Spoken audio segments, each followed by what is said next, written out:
这是俄罗斯的生死战，却不是西方的。普京反复强调必胜的关键，西方并没有死战到底的决心。各位好，欢迎来到康旭说。都说这狭路相逢勇者胜啊，用这句话来形容这俄乌局势，那也是再恰当不过了。俄乌这一仗打到现在，相信不会再有人单纯的认为这一仗真是俄罗斯和乌克兰在打吧？没有西方的干预，俄乌冲突早就结束了。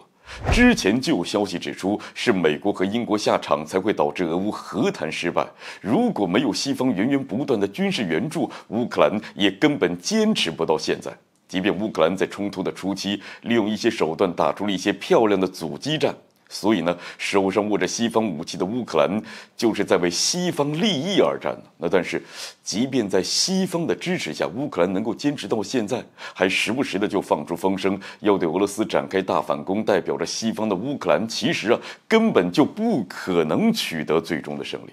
因为俄罗斯掌握着必胜的关键，而这一关键也被普京反复的强调。普京呢是不止一次强调西方挑起冲突，并且通过军事援助延长冲突的存在，那就是想要击垮俄罗斯，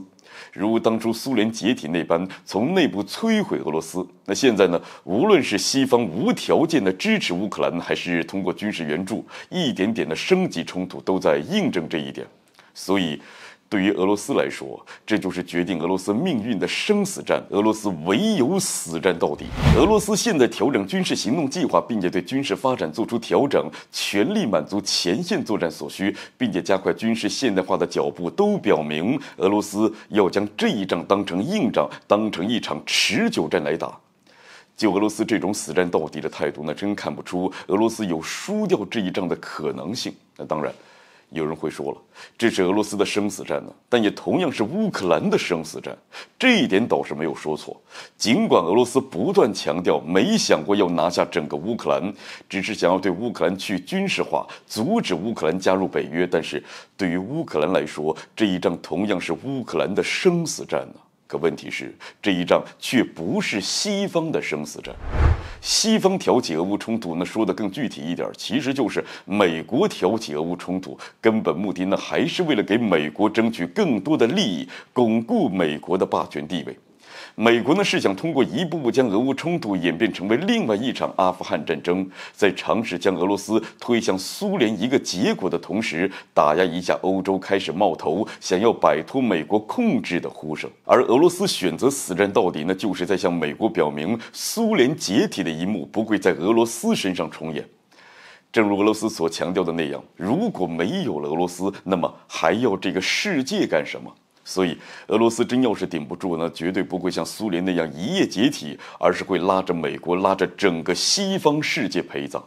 这不是美国想看到的，也就意味着局势真要是危险到了一定的程度，那最先坐不住的一定是美国。而西方没有死战到底的决心，也就意味着西方对乌克兰的支持并不会如同西方所承诺的那般坚定。而没有了西方的支持，乌克兰就算是有流干最后一滴血的决心，那也绝对改变不了最终的结果。所以，对乌克兰来说，现在该考虑的不是什么大反攻啊，而是该考虑怎么跟俄罗斯和谈，通过和平的方式结束冲突，不要让乌克兰真的流干了最后一滴血。好了，本期节目就进行到这儿，欢迎点赞转发，留下您的精彩评论。